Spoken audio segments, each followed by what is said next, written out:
I think it's very interesting that, many people in church circles get so upset if you start talking about the zodiac, even though the zodiac is an extremely real principle that is inherent in all life, and it's been so for thousands and thousands and thousands of years. But I want to tell some of you folks that may feel a little strange about this. If you have an older Bible, some of these Bibles go back maybe 100 years old. Take a look in your Bible, open to the book of Matthew. Okay, and if you have one of those older Bibles, you're liable then to see the face of a man, because Matthew is the Aquarian gospel. It's Aquarius. And it means the wisdom of God overwhelms the intellect of man. That's why Matthew is the Aquarian gospel. And in the old Bibles, they have a picture of the face of a man. Then go to the book of Mark, and you'll see there a picture of a lion, and it's Leo. Okay? And the idea there is the Spirit of God overwhelms the human spirit. Okay? So there we have the book of Matthew is represented by a man, Aquarius. The book of Mark is represented by a lion, which is Leo. Then if you go to the book of Luke, you'll see the picture of a bull. And that is the power of God overwhelms the power of the animal nature of man. So then Matthew is represented by the face of a man, Aquarius. Mark is represented by a lion, which is Leo. Luke is represented by a bull, which is Taurus. And finally, in the book of John, you'll see an eagle, which is Scorpio.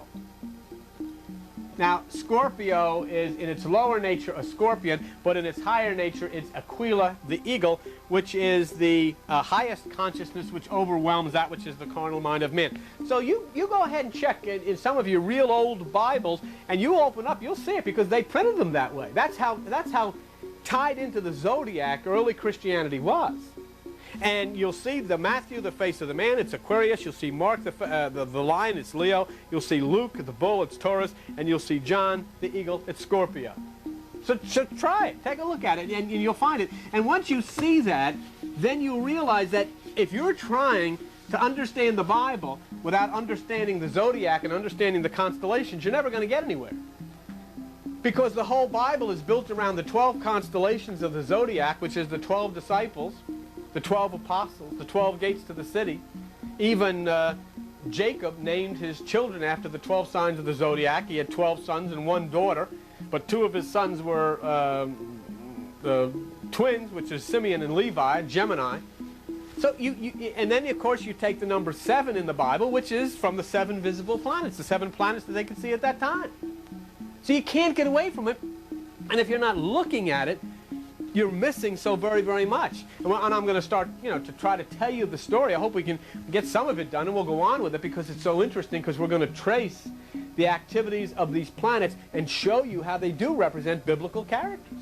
It doesn't say anything didn't happen. It says everything that happens on Earth is coordinated with that which happens in the universe, because it's all one. It's all a spiral. It's all this kundalini action, you see. And you cannot separate yourself from it. That's the problem. We've separated ourselves from it, and all we've done is read books. You can't do that. Before we get into this, and this is really going to get extremely interesting for you, okay? And it's a real adventure. I'm going to show you the mythology of the zodiac and then compare it with the Bible, and you're going to see stuff that's going to absolutely astound you that you never knew. And you're really going to go into a shock and start, I think, opening yourself up. And I'm not talking about fortune telling. I'm talking about that which is in the heavens and has been drawn in the heavens for 6,000 to 7,000 years.